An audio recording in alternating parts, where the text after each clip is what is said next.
assez bavardé comme ça. Revenons à la question qui nous intéresse, qui est totalement besoin de l'écrire. Qu'est-ce que dire la vérité? Notez le titre du nouveau chapitre. Je vais vous parler de la vérité. Dans ce chapitre, vous allez découvrir la vérité. Vous allez apprendre la vérité. Vous ne connaîtrez rien que la vérité. Oui, là, ça suffit, la politique. Là c'est l'épistémologie. Oui. Donc là, on fait la partie... Si vous voulez, là, on est dans la partie de la philosophie qui est de loin la plus intéressante, de loin la plus cool. C'est l'épistémologie. Épistémologie, je l'ai écrit au tableau. L'épistémologie, c'est la philosophie de la connaissance. Épistémé, ça veut dire connaissance en grec. Logos, le logos, comme dirait un monsieur assis sur un canapé rouge, le logos, c'est le discours. C'est le discours. Oui, je suis fatigué, là, oui. Ça, ce sera après, vous inquiétez pas. C'est un exemple que j'ai pris tout à l'heure pour les autres, mais peut-être qu'on n'en aura même pas besoin. Bon, en tout cas, ce qu'il faut que vous compreniez, c'est qu'on a fait un chapitre sur la politique. Maintenant, nous faisons un chapitre de philosophie, donc qui porte sur la connaissance. Si vous regardez votre programme de terminale, vous voyez qu'il y a différentes perspectives. Une de ces perspectives, c'est la connaissance, et il y a des notions dans les perspectives, et une de ces notions, c'est la vérité. Et la vérité et la connaissance, si vous voulez, ça j'allais employer un mot affreux, donc je vais le dire en français, ça correspond bien, si vous voulez. Ça correspond bien. La question de la vérité, c'est une question qui est relative à la connaissance, si vous voulez. Donc le chapitre, je précise, comme ça je vous mets sur la voie, parce que je vais vous poser une question, on va voir si vous répondez correctement. Ce n'est pas un chapitre sur la morale, c'est un chapitre d'épistémologie. Donc on n'est pas en train de parler d'éthique, on est en train de parler de connaissance. Gardez bien ça à l'esprit, la vérité par rapport à la connaissance. Bon, alors, avant d'aller où que ce soit, on va faire un petit préambule, et je vais vous poser une question en guise de préambule. Ma question est la suivante. Qu'est-ce que c'est que le contraire de la vérité? Facile. Oui. Eh oui, bien sûr, bien sûr. Comment?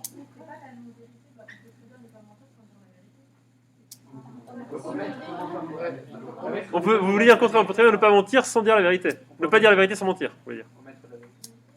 Omettre, oui, omettre ou ne pas la connaître. Alors, donc, si on ne connaît pas la vérité, on ne peut pas mentir du coup.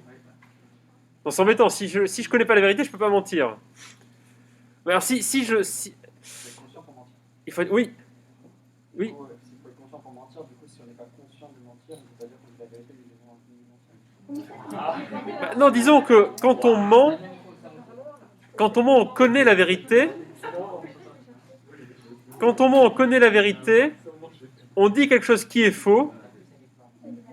Mais du fait même que le menteur connaisse la vérité, c'est difficile de dire que le mensonge, c'est vraiment le contraire de la vérité. Imaginez que vous êtes devant votre copie de mathématiques. Vous captez rien. Vous avez 5. Bon, vous avez 5 parce que vous ne connaissez rien en mathématiques. À ce qu'on vous demandait en tout cas. Bon. Est-ce que pour autant vous avez menti? Non. Vous avez écrit des choses fausses en maths, mais vous n'avez pas menti. C'est juste que vous ne compreniez rien à ce truc de maths, donc vous avez eu 5. Ouais. Donc, qu'est-ce que vous avez fait à ce moment-là? Vous avez commis des... Bravo! Donc le contraire de la vérité, c'est... Bravo! On se croirait à un séminaire de développement personnel. Bon. Donc c'est ça l'idée. Gardez bien à l'esprit, gardez-le vraiment, fixez-le dans votre esprit, mais on le notera quand même, pour que vous l'ayez bien fixé dans votre esprit. Si on se pose des questions éthiques, morales, on peut opposer mensonge et vérité. Mais là, les questions qu'on se pose ne sont pas éthiques, elles sont épistémologiques. On n'oppose pas en épistémologie, en tout cas on n'oppose pas directement en épistémologie, la vérité au mensonge. On oppose la vérité à l'erreur. Oui. À l'éthique. Ben ça vient du grec ethos, qui veut dire l'habitude. C'est en fait la branche de la philosophie qui étudie les valeurs. Ce qu'on pourrait appeler la morale, quoi, si vous voulez. C'est pas vraiment la même chose. Parce que oui, c'est proche de la morale. Bon, quand on fera le cours sur l'éthique, je vous expliquerai de fond en comble ce que c'est que l'éthique.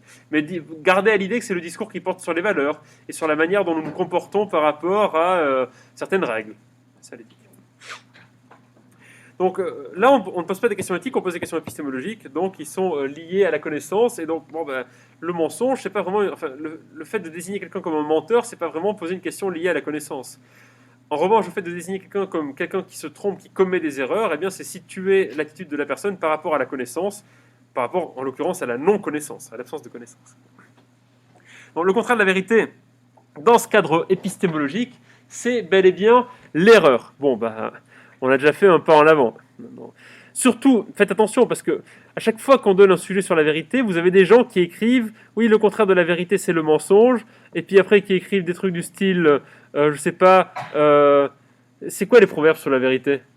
Toute vérité n'est pas bonne à dire. Vous avez pas d'autres problèmes sur la vérité, là? Le mensonge est un vilain défaut. Oh, celui-là, oui, celui-là, il est affreux. Donc, souvent, on a des trucs comme ça dans les copies. Le mensonge est un vilain défaut. Toute vérité n'est pas bonne à dire.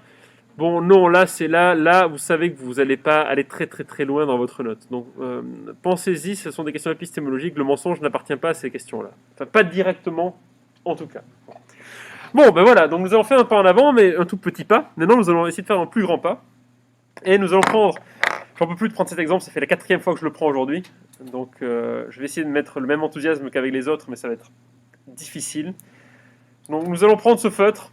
Alors je vais changer. J'ai fait avec le feutre noir jusqu'à présent. Mais là on va innover. On va faire avec le feutre rouge par exemple.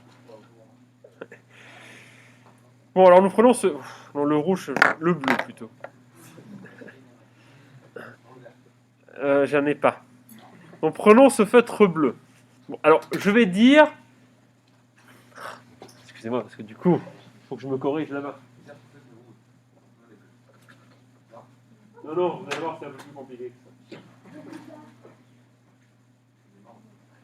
Ceci est un feutre bleu. Donc, on va donner cette proposition, la proposition P. Ceci est un feutre bleu. Alors, je l'ai appelé P, c'est comme proposition. En philosophie, on aime bien appeler les propositions P, P1, P2, P3. Alors, question que je vous pose ici. Qu'est-ce qui fait que P est vrai? Une preuve, mais alors, quelle est cette preuve? Là, vous tournez en rond, c'est-à-dire que oui. Monsieur. Parce que c'est écrit en bleu. Ouais, mais non, c'est pareil. C'est-à-dire que là, quand vous dites qu'il y a une preuve où c'est écrit en bleu, bah, ça veut dire que vous supposez le fait que enfin, vous ne dites rien de... Enfin, c'est une tautologie. Vous ne dites rien de plus que ce que porte la proposition elle-même. Ceci est un feutre bleu.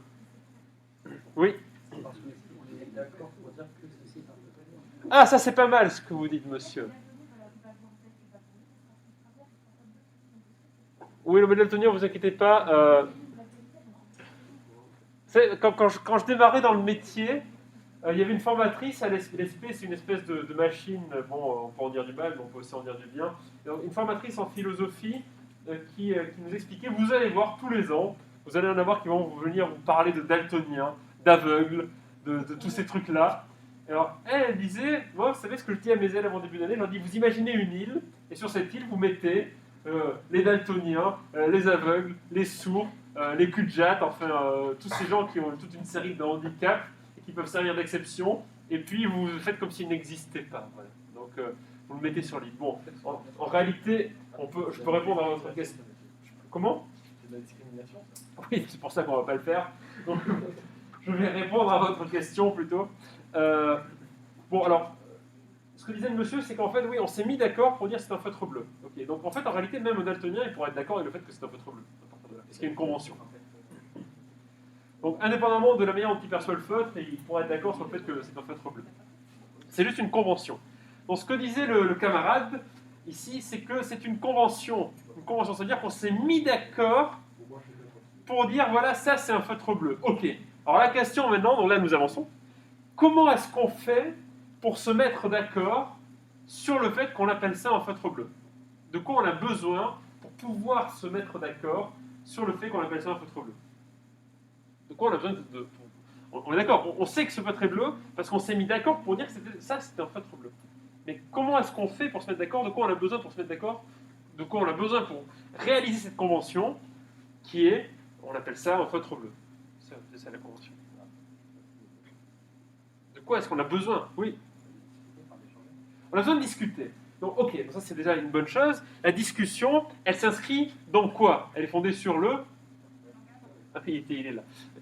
Donc effectivement, la discussion est fondée sur le langage. Donc on a besoin du langage pour créer des conventions.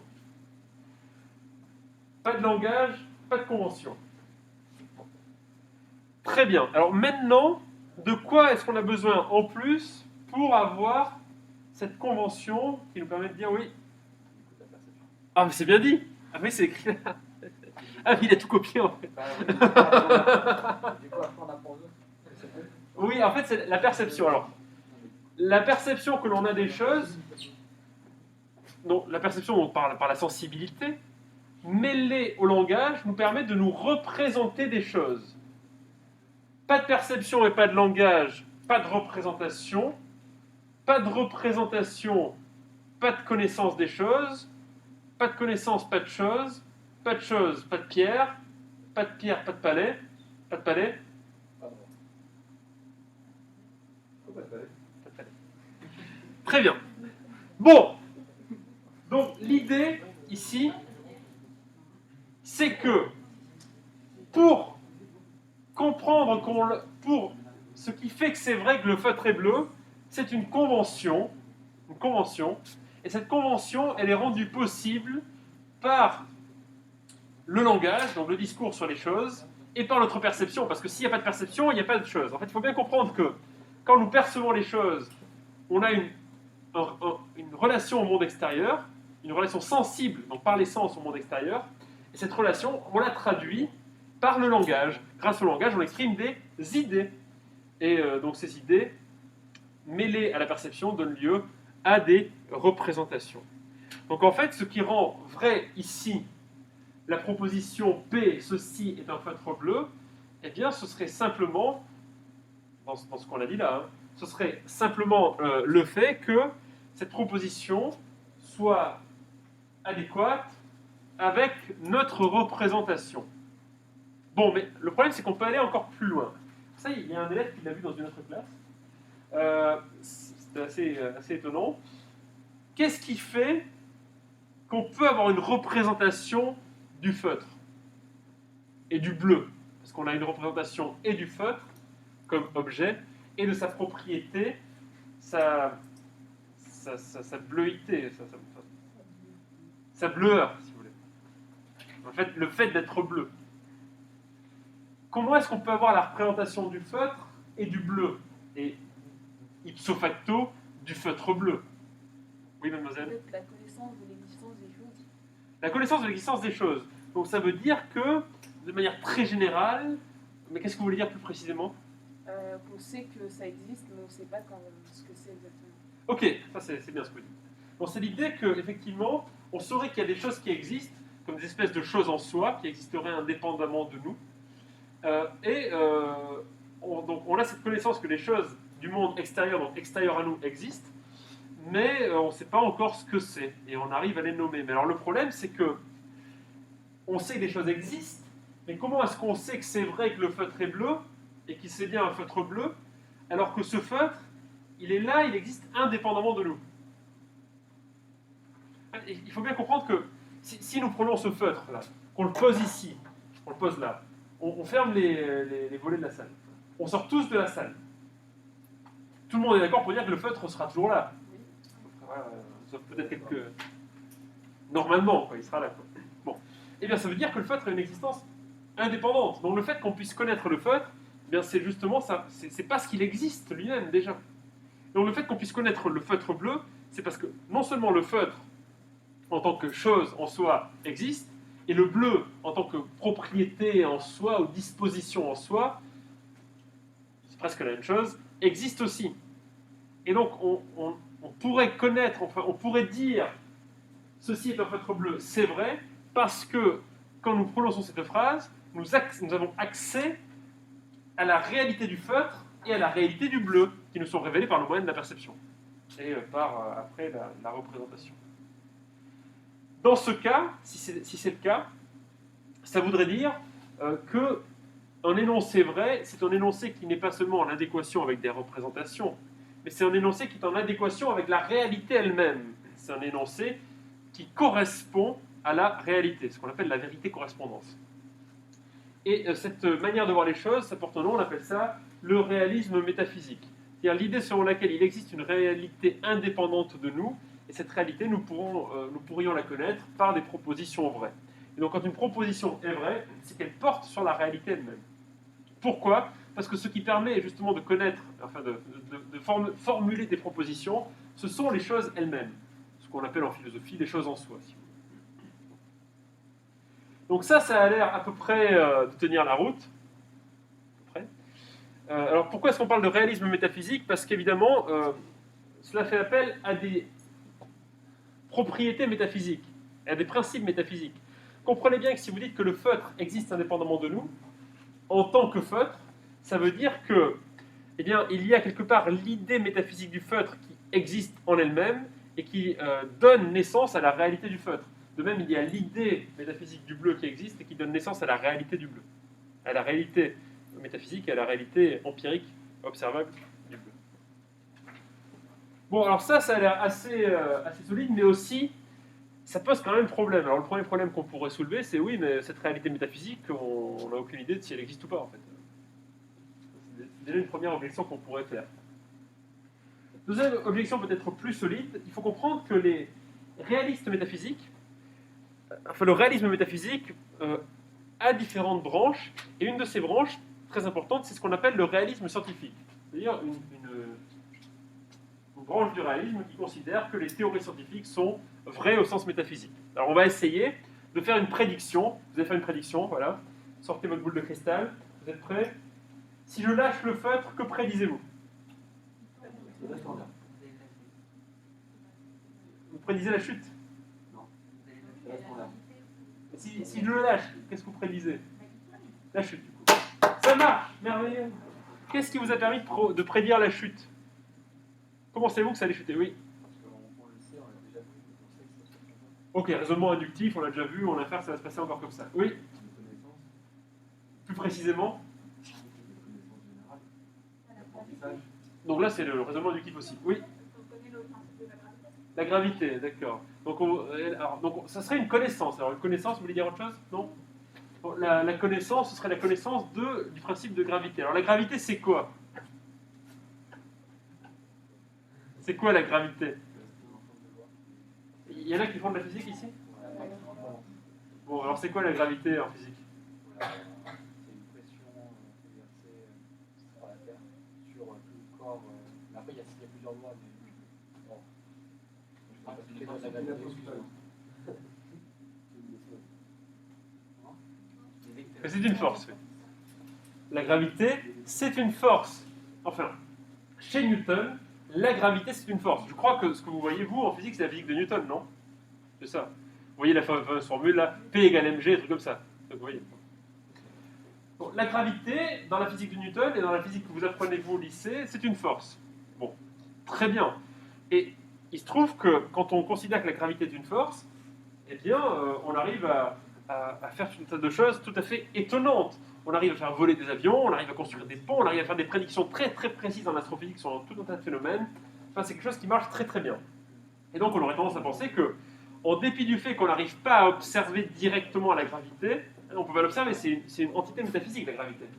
Et on aurait tendance à penser que, malgré tout, elle existe réellement. Et donc, la théorie physique de Newton est une théorie réaliste au sens métaphysique, c'est-à-dire qu'elle décrit réellement, fidèlement, la réalité. Donc, elle est vraie au sens métaphysique, au sens vérité-correspondance. Ça, on aurait tendance à penser que c'est plutôt vrai.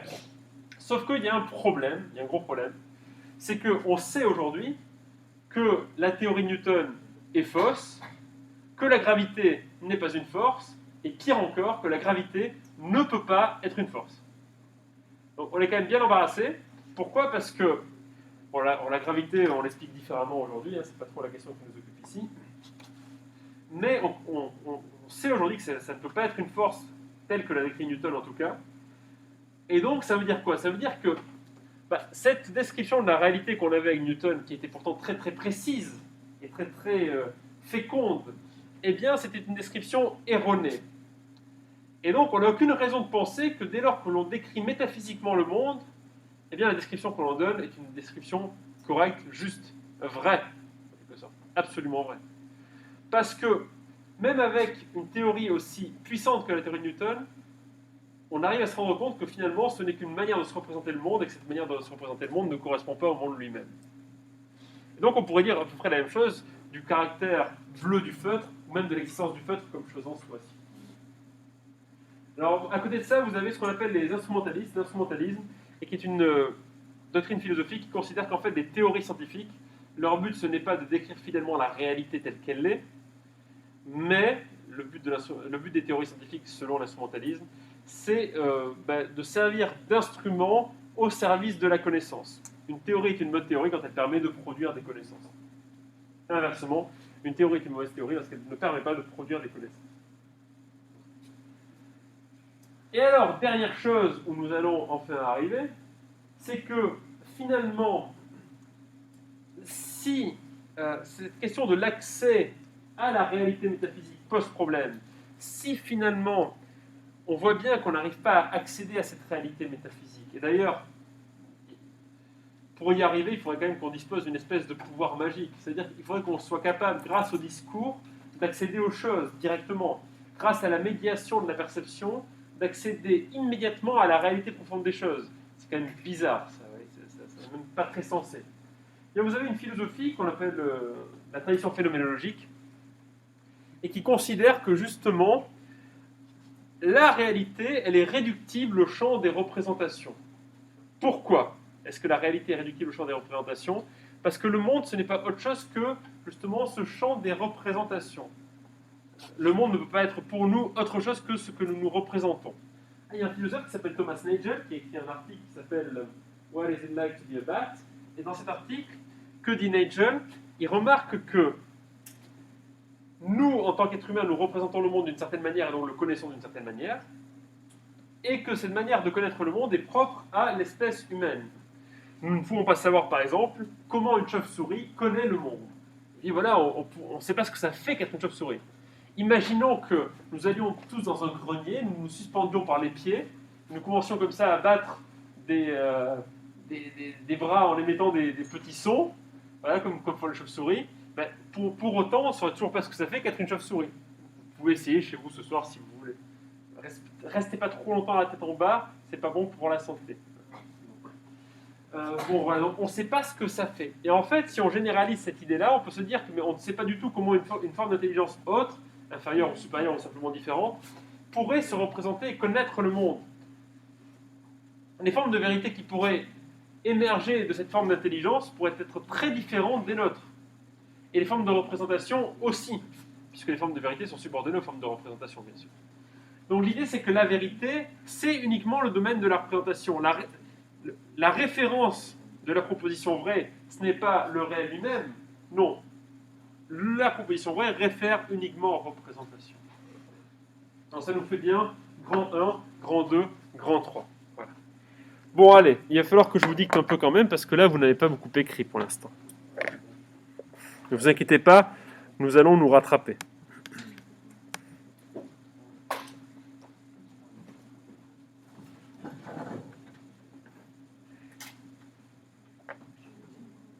Ok. Excusez-moi, oui. Il est où le cours? Il est là.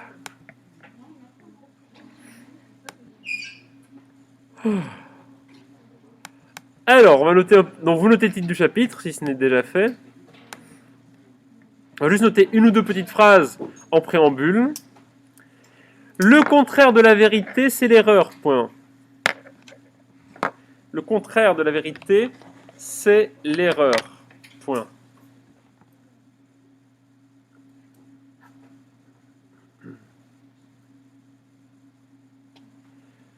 Ne pas dire la vérité, c'est se tromper. Pas dire la vérité, donc en épistémologie bien sûr. Ne pas dire la vérité, c'est se tromper. Point. Commettre une erreur implique de ne pas connaître la vérité. Commettre une erreur implique de ne pas...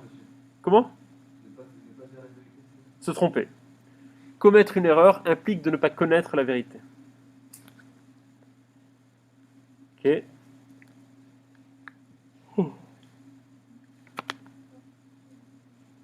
Ok, donc maintenant nous pouvons commencer l'introduction.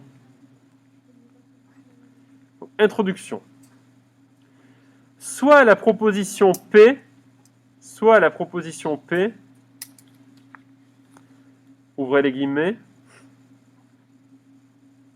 ceci est un feutre bleu. Soit la proposition P, ceci est un feutre bleu.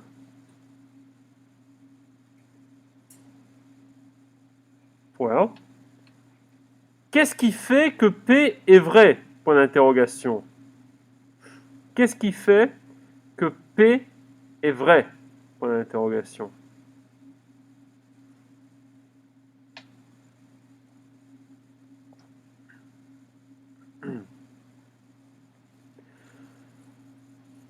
En tant que sujet,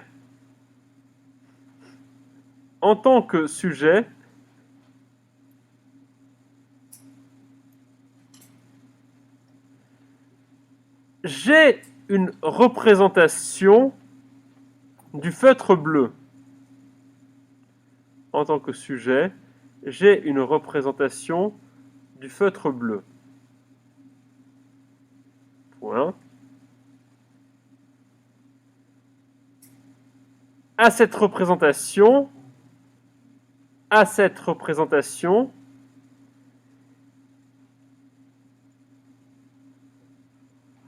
sont associées les idées. À cette représentation sont associées les idées de feutre et de bleu.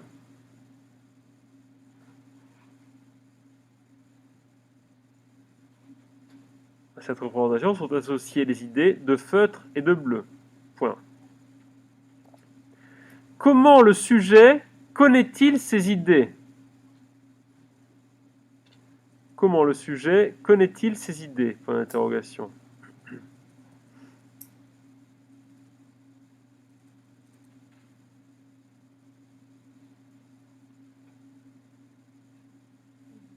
Ces idées, oui. Ces idées de feutre et de bleu. Point. Il les a apprises. Il les a apprises, donc c'est représentation. Il les a apprises par le moyen du langage. Il les a apprises par le moyen du langage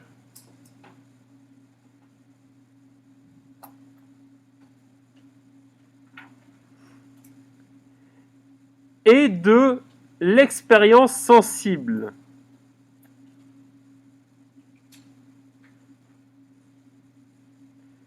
Il les a appris par le moyen du langage et de l'expérience sensible.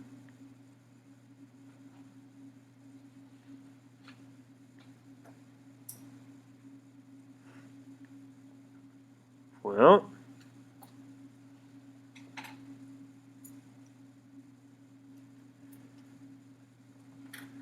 Ainsi, il sait ce que c'est. Ainsi, il sait ce que c'est.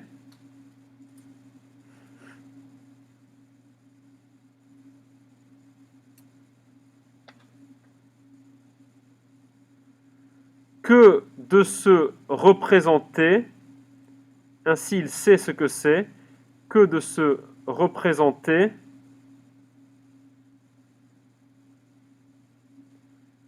Ainsi, il sait ce que c'est que de se représenter un feutre noir. Un feutre bleu, pardon. Ainsi, il sait ce que c'est que de se représenter un feutre bleu en ce qui nous occupe. C'est vrai que c'est déjà écrit noir, mais bon, ça c'est... Point. Mais comment savoir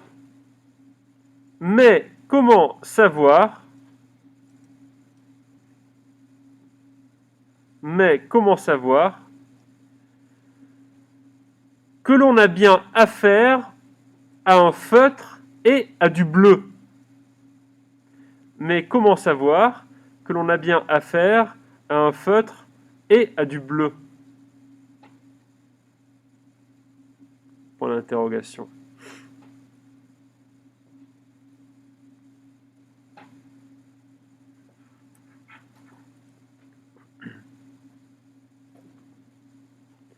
Il semble aller de soi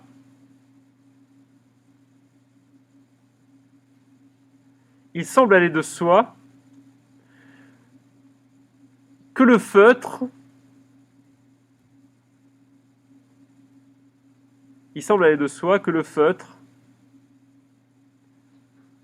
comme le bleu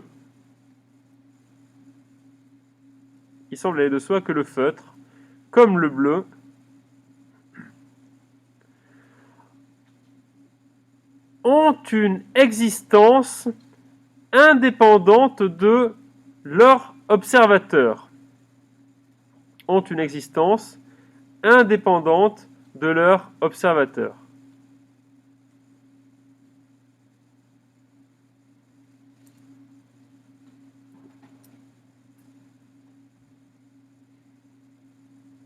Que le fait comme le bleu ont une existence indépendante de leur observateur.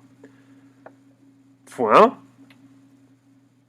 Ainsi, P est vrai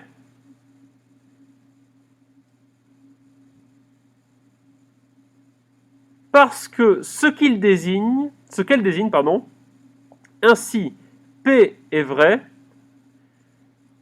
parce que ce qu'elle désigne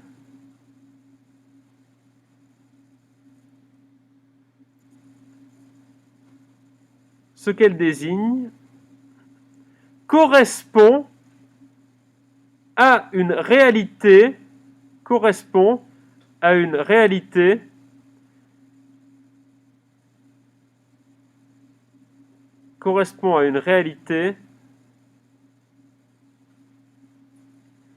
indépendante du sujet. Ce qu'elle désigne correspond à une réalité indépendante du sujet.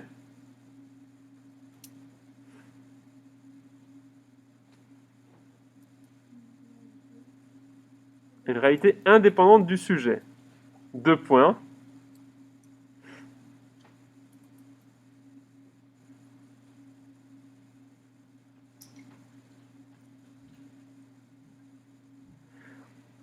On parle alors de vérité-correspondance.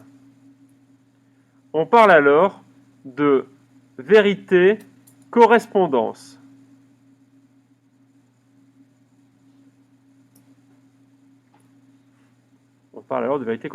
Point.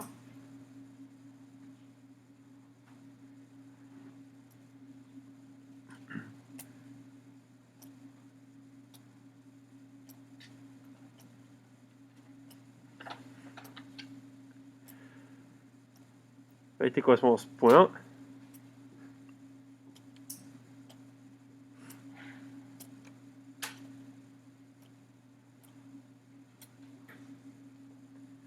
Ce type de vérité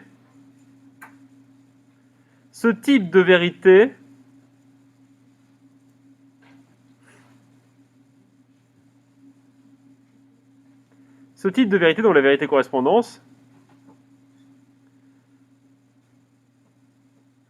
ce type de vérité s'inscrit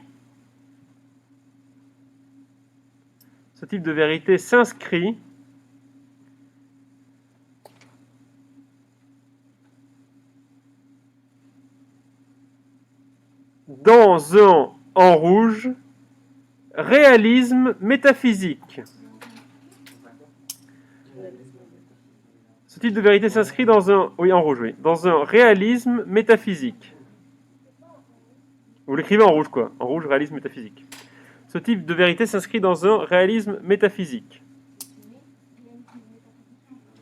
Oui, vous mettez en rouge, mais réalisme métaphysique. S'inscrit dans un réalisme métaphysique, point.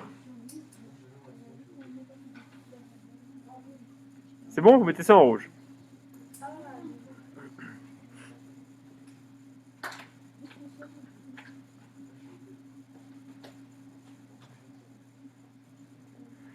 Ok, vous allez à la ligne et vous notez en science,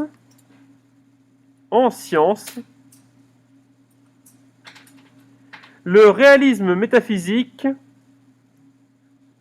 en science, le réalisme métaphysique prend la forme du réalisme scientifique. En science, le réalisme métaphysique prend la forme du réalisme scientifique.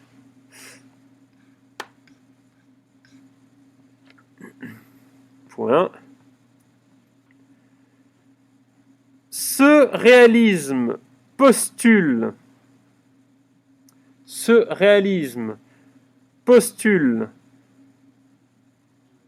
que les théories scientifiques, donc le réalisme scientifique, ce réalisme postule que les théories scientifiques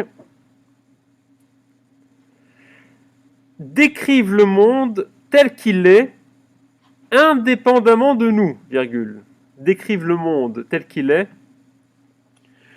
indépendamment de nous, virgule.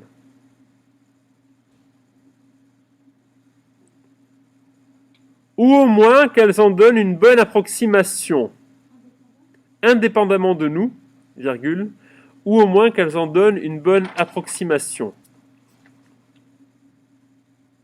Point. Une bonne approximation. Point. Or, on sait aujourd'hui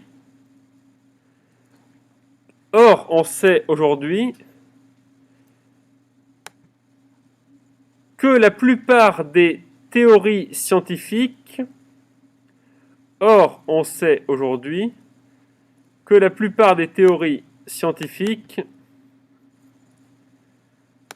sont fausses au sens de la vérité-correspondance. Or, on sait aujourd'hui que la plupart des théories scientifiques sont fausses au sens de la vérité-correspondance. On va faire une petite pause, on notera la fin de l'introduction après. Parce que là, ça va faire... Ah non, on a encore un peu de temps, en fait. Non. Il est quelle heure, là 35. Non, on va écrire encore un peu, alors. C'est le truc du lycée qui avance. Donc, vous notez à la suite l'instrumentalisme considère c'est au tableau. L'instrumentalisme, vous pouvez mettre en rouge l'instrumentalisme, vous le soulignez, voilà. L'instrumentalisme considère que les théories sont des instruments. L'instrumentalisme considère que les théories sont des instruments qui permettent d'accroître nos connaissances. L'instrumentalisme considère que nos théories sont des instruments qui permettent d'accroître nos connaissances sans pour autant référer directement à la réalité. Qui permet d'accroître nos connaissances sans pour autant référer directement à la réalité.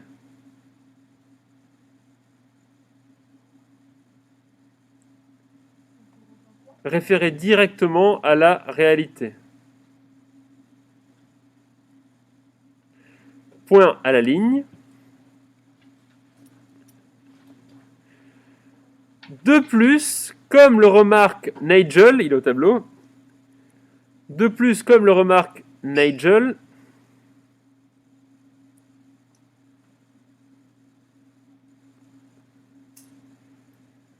nous ignorons à quoi ressemblent des représentations non humaines. Nous ignorons à quoi ressemblent des représentations non humaines.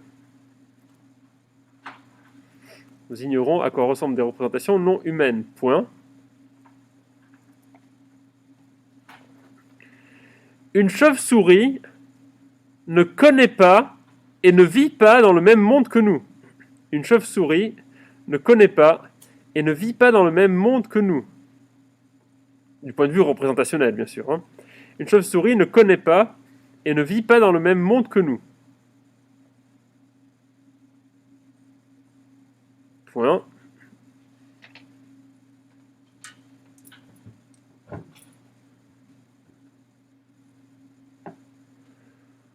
On peut parfaitement imaginer d'autres formes d'intelligence. On est presque au bout là. On a vraiment presque fini. On peut parfaitement imaginer d'autres formes d'intelligence.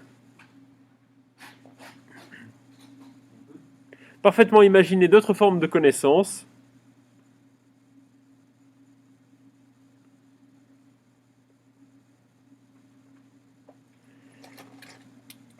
Qui ont d'autres représentations, d'autres formes d'intelligence, qui ont d'autres représentations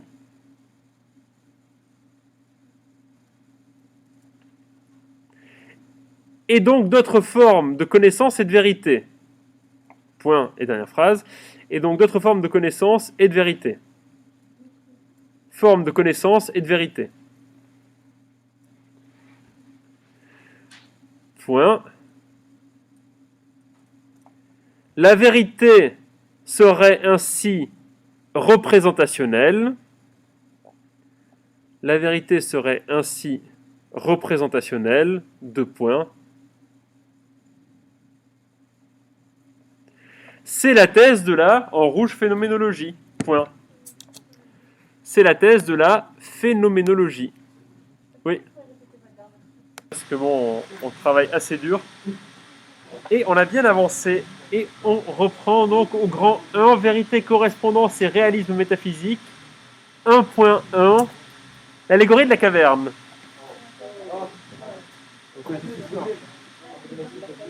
Bon, vous inquiétez pas, je vais vous expliquer tout ça en long, large, en travers.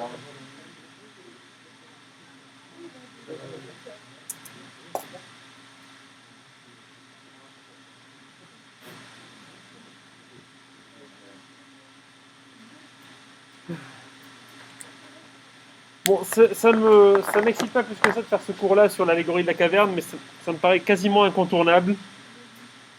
Donc je le fais parce que c'est de la culture de base en philosophie, si vous voulez. C'est bien que vous connaissiez ça quand même. Et surtout qu'on est en plein dans la question ici.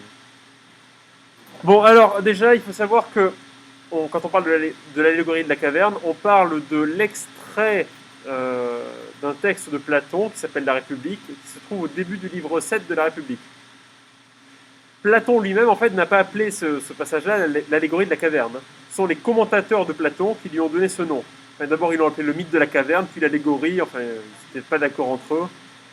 Il y a des gros débats en philosophie entre les commentateurs. En philosophie, il y a des débats entre les gens qui ont des idées, donc ils débattent sur leurs idées, ils ne sont pas d'accord entre eux et sur leurs idées.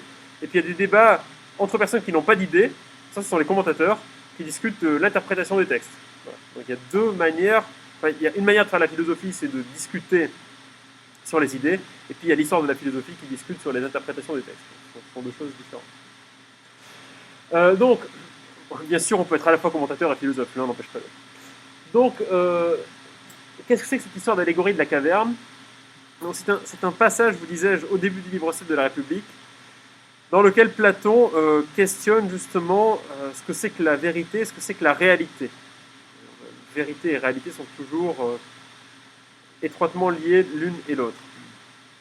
Alors, je ne vais pas vous faire le topo, enfin, je ne vais pas revenir exactement sur ce que c'est que la République, mais rappelez-vous, c'est un texte politique dans lequel Platon se demande qu'est-ce qui rend une personne légitime à vouloir exercer le pouvoir politique.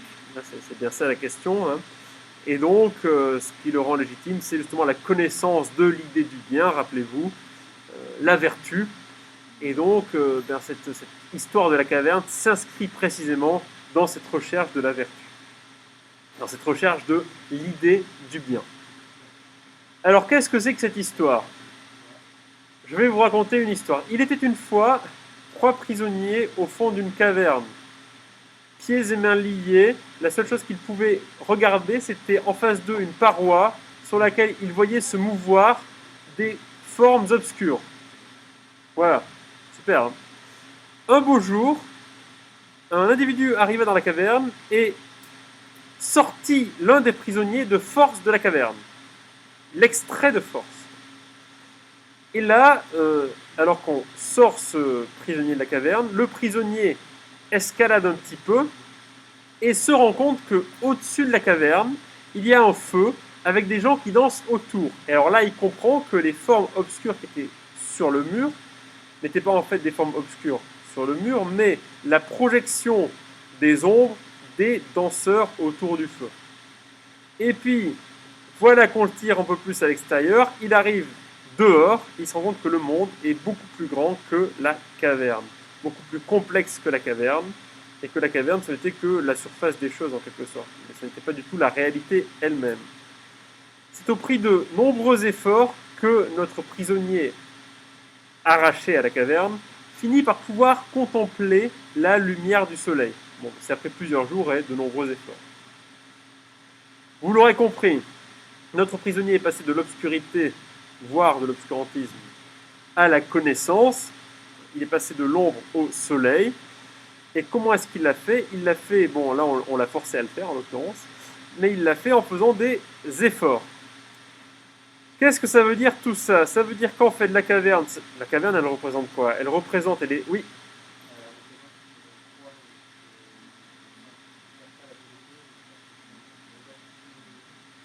oui, et c'est même encore plus que ça.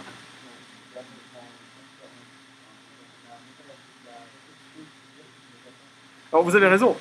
C'est tout à fait ça, c'est-à-dire qu'elle représente tous nos préjugés. D'ailleurs, à la fin de l'histoire, le prisonnier qui s'est échappé essaie de faire échapper les autres, et ils veulent le tuer. Oui.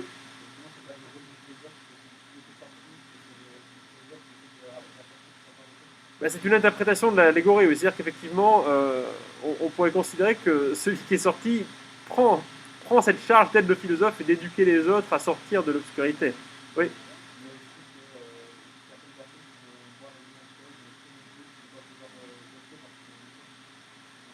On peut imaginer ça, même si c'est pas ce qui se passe dans l'allégorie. Dans l'histoire de Platon, ils veulent même pas sortir.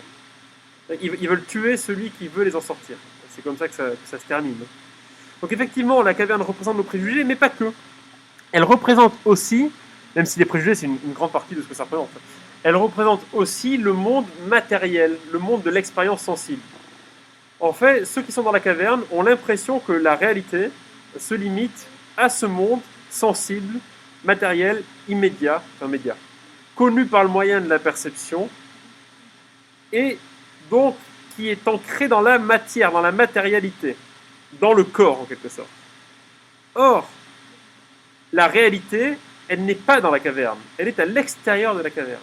Il faut se sortir en fait de cette expérience sensible ancrée dans la matérialité et dans le corps pour accéder à ce qui est réel et par là vrai. Et qu'est-ce qui est réel et qu'est-ce qui est vrai? Chez Platon, ce sont les idées. La réalité fondamentale chez Platon, elle existe dans le monde intelligible. Elle est de nature idéale. Platon pense que ce qui est fondamentalement réel, ce sont les dieux. Ces dieux fabriquent le monde avec des idées, avec un I majuscule, et les choses que nous percevons et que nous connaissons sont le reflet de ces idées, ni plus ni moins. Donc si on reprend l'exemple du feutre bleu, il y a l'idée du feutre, il y a l'idée du bleu, et c'est parce que ces idées réelles existent que nous pouvons connaître le feutre bleu. Voilà en gros ce qu'en dit Platon. Pourquoi? Parce que nous sommes bernés par le monde matériel, nous sommes bernés par le monde physique, nous sommes bernés par le monde du corps. La réalité se trouve dans le monde de l'âme, le monde éternel et immuable des idées et de l'âme. Vous comprenez bien quand vous appréhendez cette philosophie que Platon a pu servir d'inspiration au christianisme. Vous savez que les pères de l'Église sont copieusement inspirés de Platon et d'Aristote. Bon, on a là toutes les bases du christianisme. Le corps, l'âme, le corps méprisable, l'âme vénérable, les idées liées à la vertu, et tout ce qui est relié à la matière est rattaché au vice. Ce genre de choses que l'on retrouve plus tard dans le christianisme. Donc, la caverne, c'est effectivement l'ensemble de nos préjugés, mais pourquoi est-ce que nous avons des préjugés? Parce que nous croyons que ce monde matériel, c'est le monde réel, et que nous construisons nos jugements à partir de ce seul monde matériel, sans essayer de se laisser aller à la spéculation et à la contemplation pour accéder au monde intelligible, le monde des idées, le monde de la réalité métaphysique, et donc le monde de la vérité. Donc pour Platon, si vous voulez, il n'y a pas trop de doute que le domaine de la vérité, la vérité, c'est une vérité métaphysique, c'est une vérité correspondance au sens métaphysique. Et le philosophe recherche cette vérité, justement. Il recherche les idées fondamentales. Alors bien sûr, on peut faire très rapidement et très facilement une objection à cet argument. En fait, le raisonnement est tout à fait juste, en fait. Le raisonnement de Platon, il est parfaitement juste, il est parfaitement logique et cohérent. Le problème, c'est qu'il repose sur des prémices qui sont très discutables.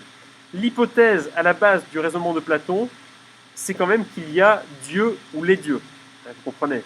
Et vous comprenez bien que si on supprime cette hypothèse, si on imagine qu'elle est fausse, eh bien, le raisonnement a beau être tout aussi cohérent qu'on le veut, eh bien, il sera quand même faux, puisqu'il repose sur des prémices fausses.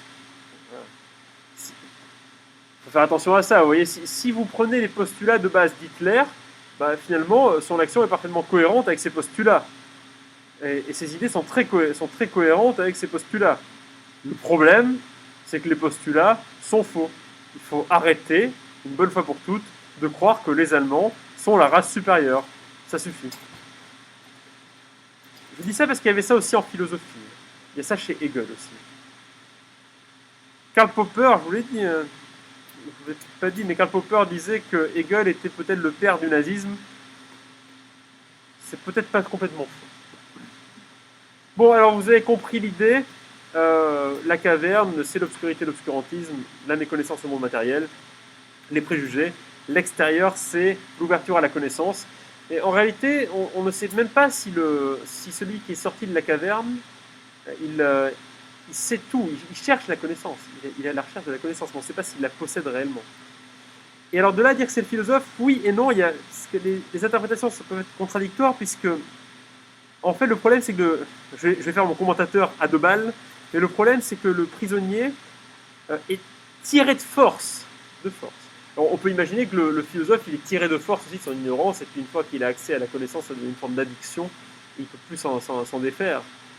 Mais il n'est pas à l'initiative, le prisonnier.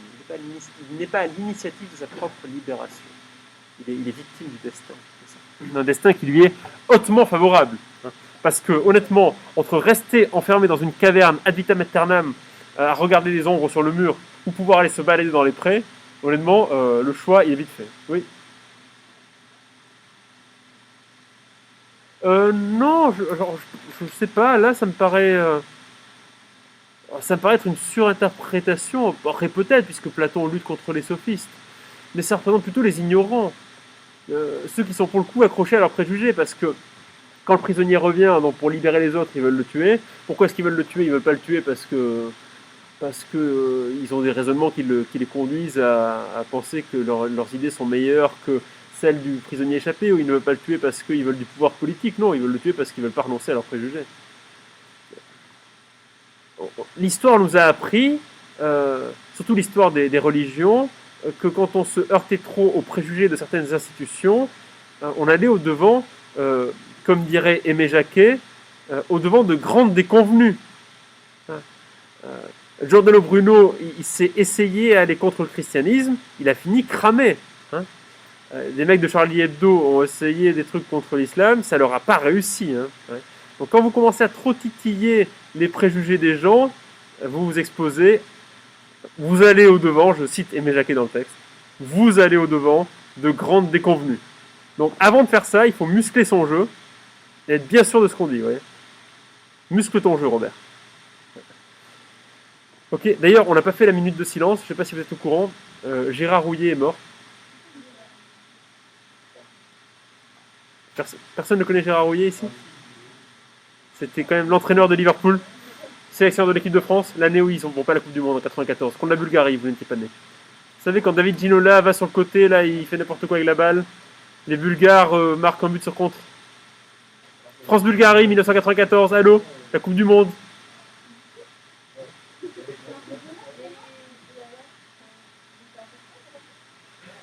Très, très, très, très, très. C'est un personnage de la plus haute importance. Et moi, j'ai une question, petite question philosophique à vous poser. C'est une question utilitariste. Imaginez, vous êtes à bord d'un train, ça c'est le truc de Thomson. Vous êtes à bord d'un train et ce train roule sur une voie. Il se précipite sur Gérard Rouillet. Imaginez. Le train est sur le point d'écraser Gérard Rouillet. Puis là, vous avez à votre disposition une petite manette qui permet au train de se déporter sur une autre voie. Sauf que sur cette autre voie, il y a aussi quelqu'un. C'est, imaginons, Raymond Domenech. Question. Est-ce qu'il est éthique d'activer la manette pour écraser Raymond Domenech? Qui active la manette? Personne n'active la manette? Vous activez. Et si on pose dans l'autre sens, les gens n'activent. En fait, ce qui est marrant, c'est que les gens n'activeront pas la manette ni dans un sens ni dans l'autre. Même si, hypocritement, je pense qu'ils préféreraient voir mourir Domenech. Donc, si on peut choisir, est-ce que c'est pas éthique? Je sais pas.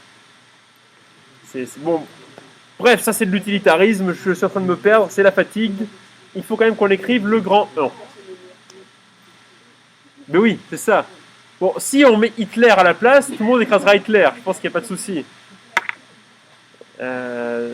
Hitler, il n'y a pas de problème. Domenech, les gens sont un peu... parce que...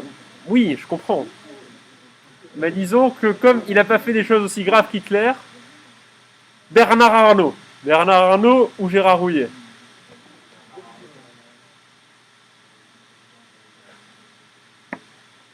Gérard Dassault. Ah, il est mort, lui, déjà. Bon. Vous voyez, on peut se poser la question comme ça. C'est une terrible question, ça, en réalité. Terrible question. Bon. Ça fait mal aux oreilles, j'en peux plus. Allez, il faut qu'on note. Il n'y a plus que ça à noter, et après, on n'écrira plus. Donc, on est dans le grand 1.1, l'allégorie de la caverne. Alors là, c'est parti, je vais vous faire tout le topo. Vous allez voir, ça va être un peu pénible. Ça va.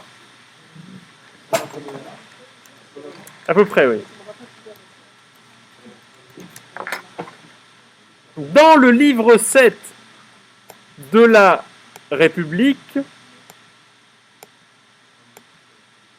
oui. Dans le livre 7 de la République, Platon raconte l'histoire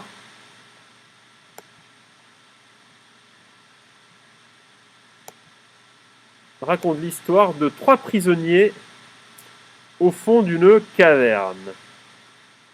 Platon raconte l'histoire de 3 prisonniers au fond d'une caverne. Point. Tout ce qu'ils peuvent voir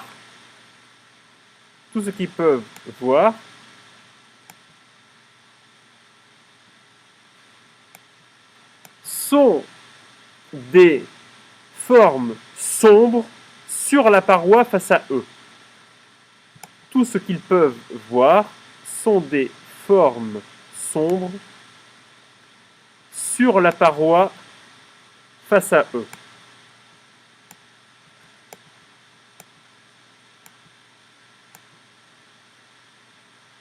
Voilà.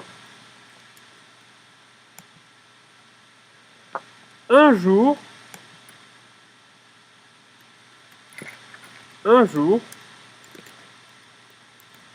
l'un des prisonniers est arraché de force à la caverne. Un jour, l'un des prisonniers est arraché de force à la caverne.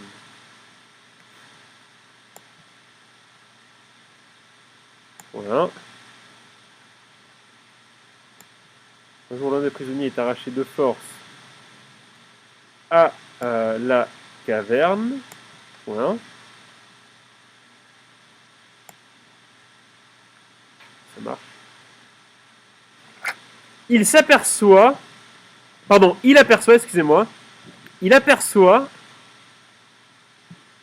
juste au-dessus,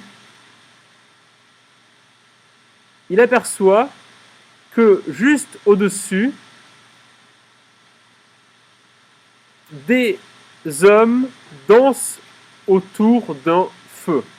Il s'aperçoit que juste au-dessus, des hommes dansent autour d'un feu. Point. Il comprend alors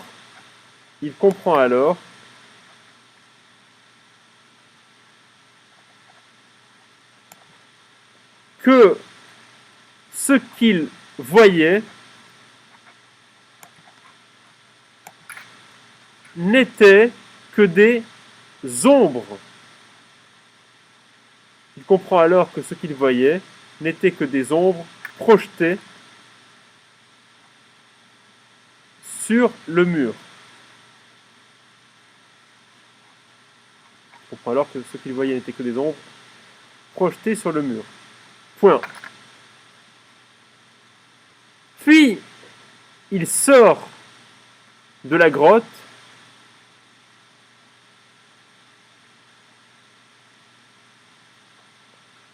et découvre un vaste monde extérieur. Puis, il sort de la grotte et découvre un vaste monde extérieur.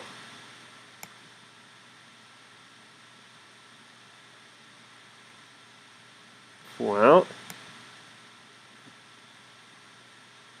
Ce n'est qu'après plusieurs jours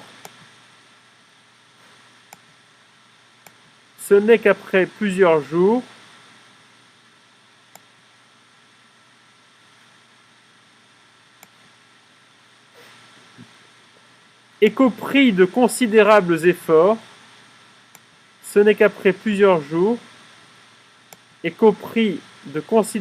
efforts,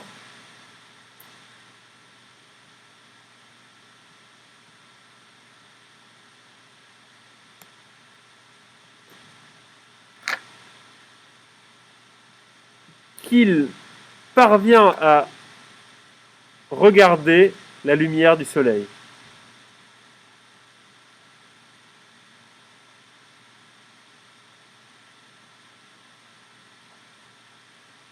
Point à la ligne.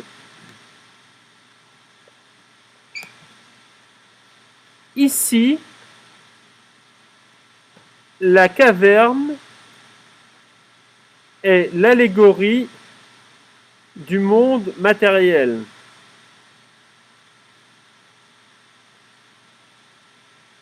Ici, la caverne est l'allégorie du monde matériel, virgule.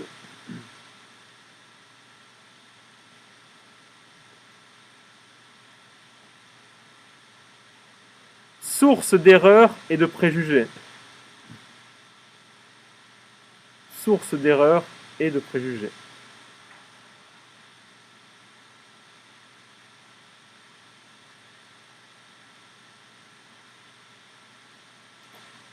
Point. Le monde extérieur représente le monde intelligible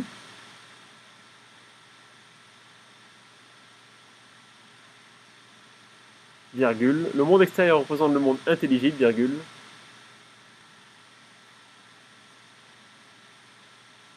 Monde des idées avec un I majuscule, virgule. Seul monde réel. Seul monde réel. Point. Ceux que l'on connaît dans la caverne ne sont que des chimères. Ceux que l'on connaît dans la caverne ne sont que des chimères.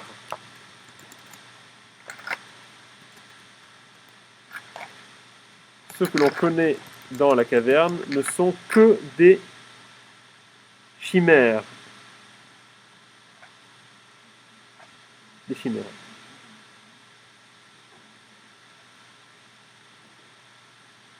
Point. La connaissance du réel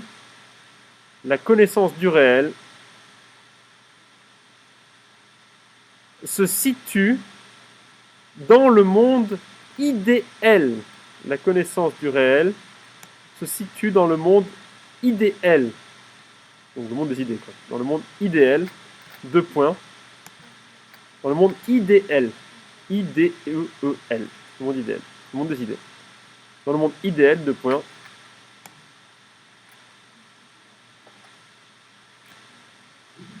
Elle est de nature métaphysique.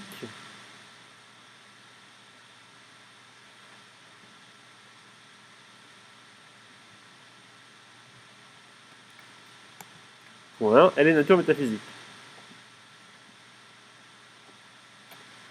Point. En conséquence,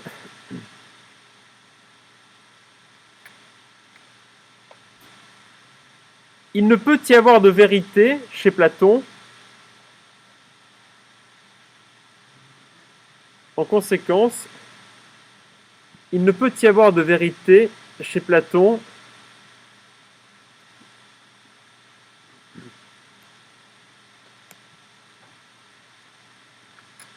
en dehors de la relation, en dehors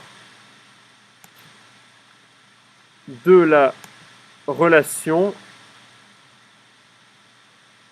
qu'entretient le discours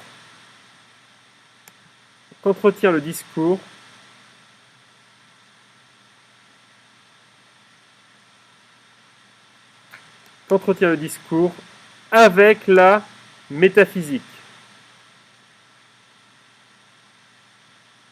Qu'entretient le discours avec la métaphysique. Point.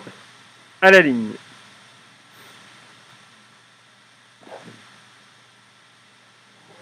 On peut objecter à Platon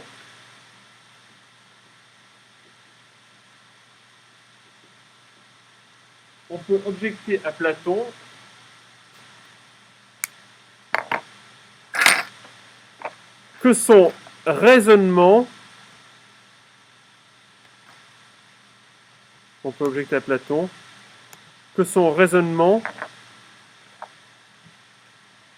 repose sur une hypothèse théologique.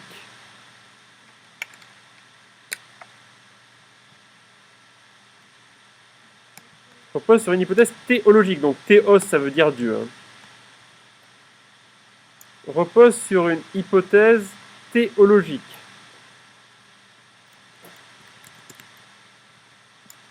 Voilà.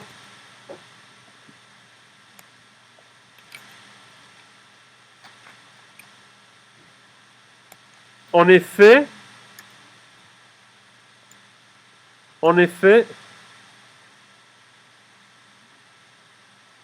si on supprime l'hypothèse de l'existence de Dieu,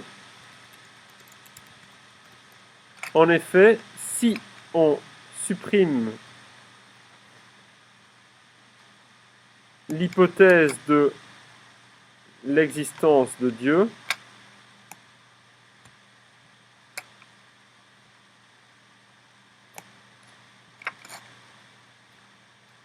si on supprime l'hypothèse de l'existence de Dieu,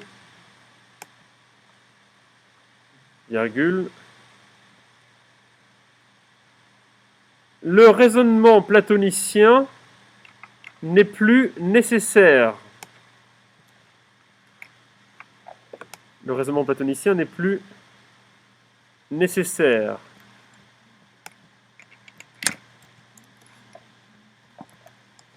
Point.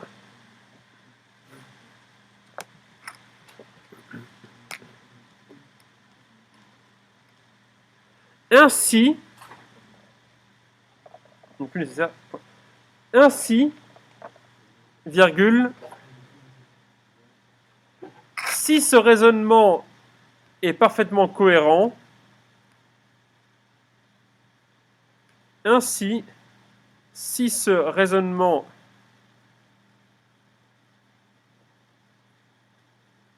est parfaitement cohérent, virgule, ces prémices sont peut-être fausses. P-R-E accent aigu, M-I-2-S-E-S. Ces prémices sont peut-être fausses.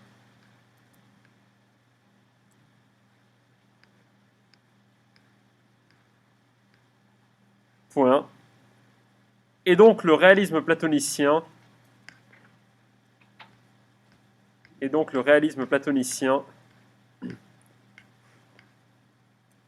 est probablement faux. Bon, je fais l'objection tout de suite, même si dans une dissertation, il faut la faire à la fin de la partie.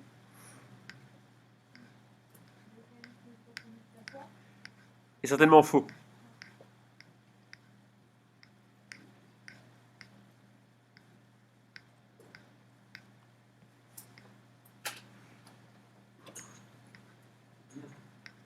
Ok. Bon, je pense qu'on va plus beaucoup écrire aujourd'hui. On a un peu écrit. Mais pas trop, hein. Gentiment. On va passer... Enfin, je vais expliquer la suite. Donc, essayez de rester quand même un peu concentré. Mais je pense pas qu'on va écrire quoi que ce soit dessus.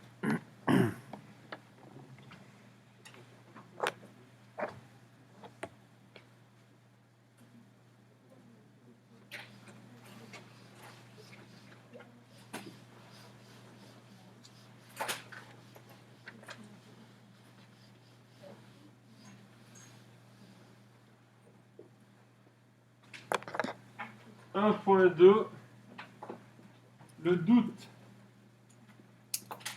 hyperbolique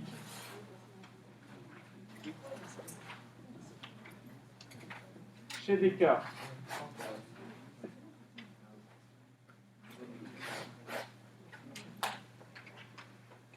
Le doute hyperbolique chez Descartes.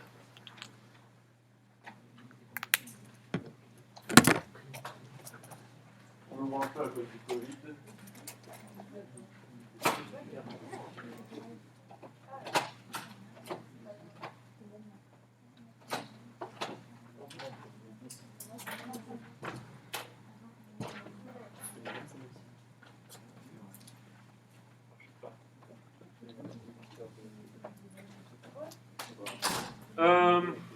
Oui. Bon, il nous reste pas beaucoup de temps, 20 minutes. On va essayer de vous concentrer, c'est assez important en plus, même si c'est pas facile à cette heure-ci. Bon, alors en fait, Descartes, c'est un philosophe moderne qui écrit essentiellement au XVIIe siècle, qui écrit au XVIIe siècle, et qui a la spécificité, mais comme beaucoup d'autres philosophes, d'être à la fois un philosophe et un scientifique. Là, si les philosophes ont rarement été des hommes de lettres, ils ont souvent été des hommes de science, des hommes de raison en tout cas. Alors Descartes, qu'est-ce qu'il fait? Descartes, en fait, il est à la recherche d'une certitude. Alors pourquoi il recherche une certitude? Aujourd'hui, en fait, on s'en ficherait complètement de cette histoire de certitude, mais bon, on était au XVIIe siècle. Pourquoi est-ce qu'il recherche une certitude? Il recherche une certitude pour réussir à fonder la science. En fait, Descartes se dit, mais si on ne peut être sûr de rien, alors il n'y a aucune connaissance dont on peut être certain non plus, et s'il n'y a aucune connaissance dont on peut être certain, ben alors il n'y a aucune raison qu'on puisse faire confiance à aucune science, puisqu'on ne peut jamais être sûr de rien. Donc on a besoin d'une certitude sur laquelle on pourra fonder la connaissance, et une certitude sur laquelle on pourra fonder une méthode scientifique capable de produire avec certitude des connaissances. C'est ça l'idée de base de Descartes. Comment est-ce qu'on parvient à cette certitude? Eh bien, Descartes y parvient grâce à son doute, ce qu'on appelle aujourd'hui un doute hyperbolique, c'est-à-dire un doute radical qui remet absolument tout en cause, mais Descartes lui-même, quand il remet tout en cause, n'y croit pas véritablement. C'est juste une démarche intellectuelle en vue de parvenir à une certitude. Alors, quel est ce doute? En fait, Descartes se met à douter de tout. Il doute de tout. Il doute de l'existence du monde extérieur, donc il doute de ses propres représentations, de ses propres perceptions, de l'existence d'autrui et de sa propre existence à lui. Donc Descartes doute de son propre corps, donc on doute de tout. Et Descartes remarque une chose, c'est qu'il y a une chose dont on ne peut douter, et ce dont on ne peut douter, c'est que quelque chose a pensé qu'on peut douter. Je peux douter de tout, mais je ne peux pas douter que j'ai pensé que j'ai douté. Il y a donc une pensée qui s'exprime, et cette pensée, c'est le doute. Il y a, remarque Descartes, une chose qui pense. La res cogitans. Il y a quelque chose qui pense. Vous faites du latin, vous savez. Il y a quelque chose qui pense. Res cogitans. Et donc Descartes, dans le discours de la méthode, remarque, voilà, je doute de tout, mais je ne peux pas douter que j'ai douté. Je pense, dont je suis. Bon, c'est là que vient le fameux cogito ergo sum.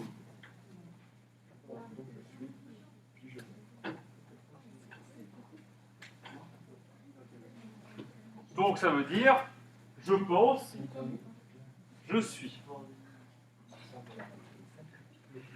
Alors, Descartes est revenu là-dessus plus tard, parce qu'il n'était plus tout à fait d'accord avec cette formule-là. Il y a un problème avec ça.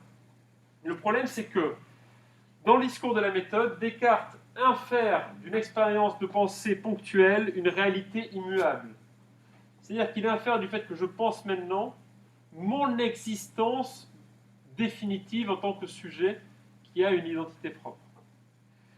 Or, le problème, c'est que l'expérience du cogito, elle est limitée au moment de l'expérience du cogito. C'est-à-dire que l'expérience du cogito, elle est limitée au moment du doute hyperbolique.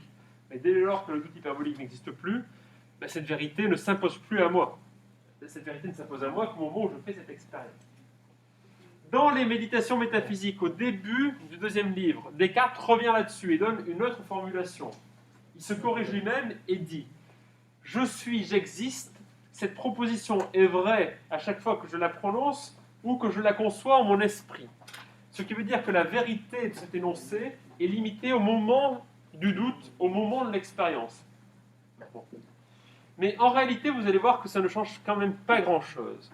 Parce que, pourquoi ça ne change pas grand-chose? Parce que cette expérience du cogito pose un certain nombre de problèmes. Alors, on peut les prendre dans l'ordre que l'on désire. Pas tellement important. Mais peut-être que le problème le plus important, c'est ce qu'on appelle le problème du solipsisme. Alors, c'est transparent, hein. Solus, seul, ipse, être. Être seul. Quand on fait l'expérience du cogito, on n'est plus certain ni de l'existence du monde extérieur, ni de l'existence d'autrui. Tout ce qu'on sait, c'est qu'on existe nous. Alors la question qu'on se pose, c'est comment est-ce qu'on peut savoir que le monde extérieur est un monde réel, et non pas un monde d'illusion, et que autrui, donc les autres, ne sont pas des marionnettes sous des chapeaux et des manteaux, mais sont bien des êtres vivants comme moi. Et là, Descartes sort de son chapeau magique une solution magique. Il dit, si... Enfin, comment peut-on être sûr que le monde extérieur est bien réel et que l'autre est mon alter ego, et non pas une marionnette sous des chapeaux et des manteaux, mais bien mon alter ego, donc un autre moi, donc qui asserte du fait que je ne suis pas seul, qui atteste du fait que je ne suis pas seul, pardon.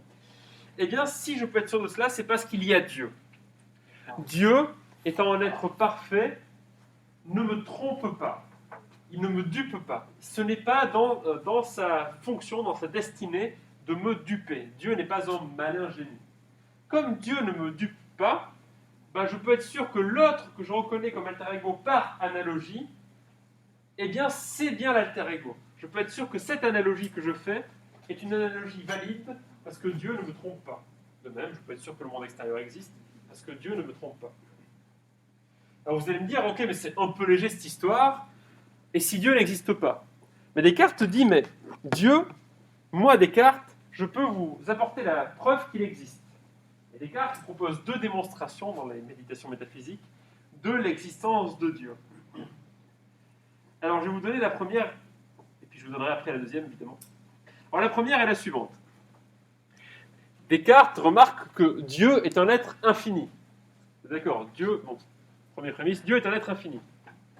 Or, nous sommes des êtres finis. Bon.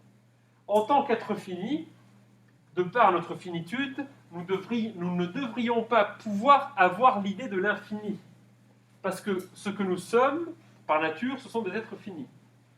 Par conséquent, l'idée de l'infini ne peut nous avoir été donnée que par une puissance extérieure, elle-même infinie. Or, la seule puissance extérieure infinie qui existe, c'est Dieu. Donc, Dieu existe. Ça vous a convaincu? Pourquoi? Ah ben alors si vous ne savez pas, c'est que ça vous a convaincu. L'argument est quand même pas mal. Il y a des choses qui sont infinies. Comment? Il y a des choses qui sont infinies. L'espace, dans l'univers. Ah oui. Non, mais là, vous touchez quelque chose. Vous savez que Giordano Bruno, pour avoir dit entre autres que l'univers était infini, a fini cramé. C'était un sujet sensible à l'époque. L'univers infini, c'était très sensible. Vous savez, la question de l'univers infini, tous les scientifiques là, au XVIIe siècle, à la Renaissance, à qui parlaient de l'univers infini, ils rasaient les murs. De très très près. Mais oui, effectivement, vous avez raison, il y a d'autres choses qui sont infinies. Et en fait, le problème avec ce raisonnement, c'est qu'en fait, Descartes suppose que tout ce dont on a une idée existe nécessairement. Imaginez que j'ai l'idée d'une licorne. Est-ce que les licornes existent? Non. Est-ce que les licornes roses existent? Avec sa théorie. A priori non, a priori pas trop quoi. Bon, vous voyez, en fait, c'est pas parce qu'on a l'idée de quelque chose que cette idée nous vient d'une puissance extérieure qui est cette chose elle-même. En fait, c'est un peu absurde comme idée. Ça marche pas. Quoi. Bon, mais je vais vous donner le deuxième argument qui est peut-être un peu plus convaincant.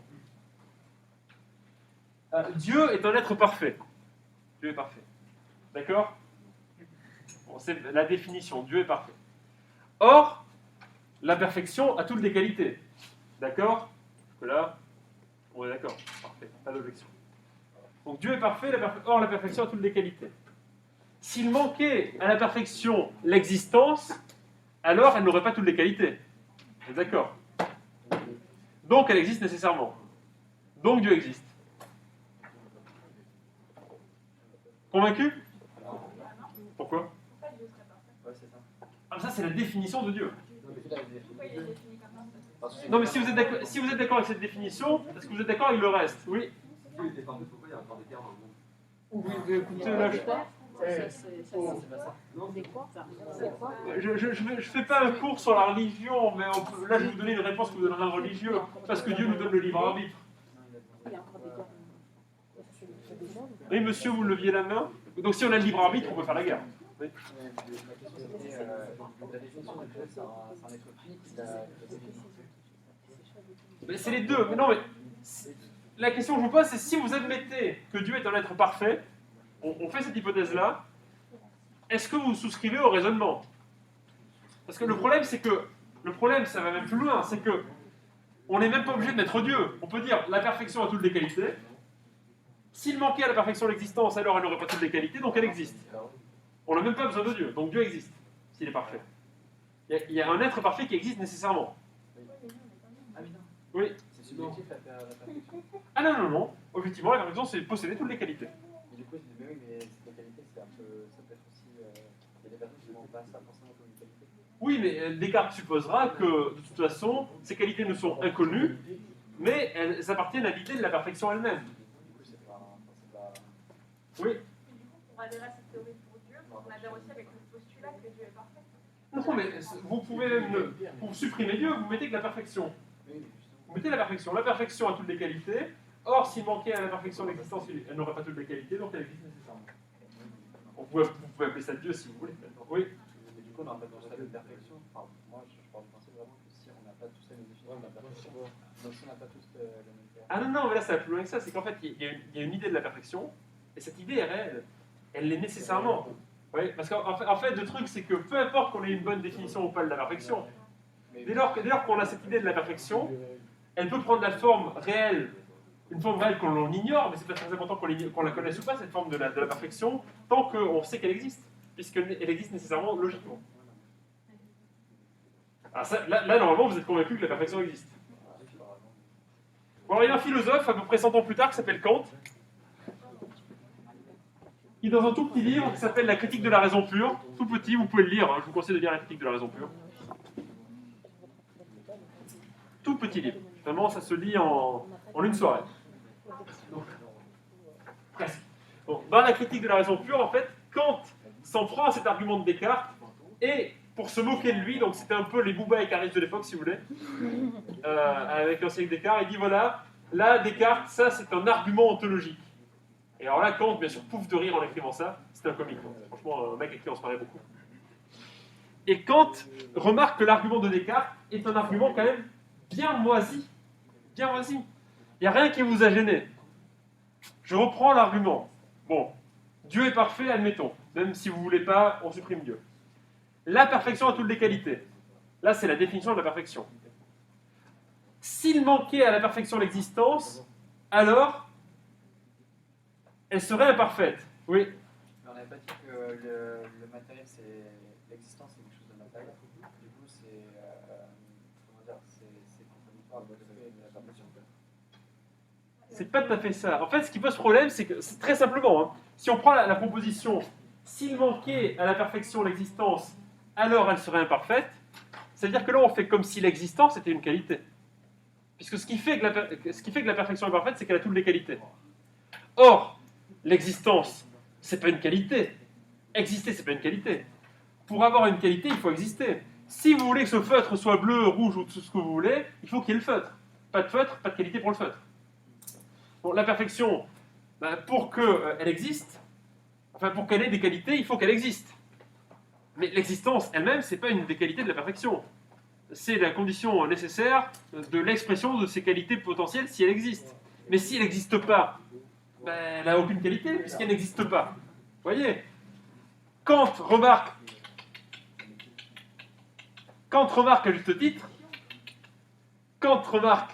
à juste titre, qu'être n'est évidemment pas un prédicat réel. Être n'est pas une qualité. L'existence, ce n'est pas une qualité des choses. Vous comprenez ? C'est l'argument de Descartes, il tombe à l'eau. Descartes, pour justifier l'existence de Dieu, fait comme si l'existence était une qualité des choses. Mais bien sûr, mais pas du tout. Mais trop pas. N'importe quoi. Donc, à partir de là, le problème, c'est que on est obligé de supprimer Dieu de l'équation. Et si on supprime Dieu, qu'est-ce qu'on fait ? Qu'est-ce qui nous reste ? Mais plus rien, plus grand-chose. Il nous reste cette expérience du cogito. Et encore, ça se discute, si vous voulez. Il y avait un dernier problème avec Descartes, et on terminera, je pense, là-dessus.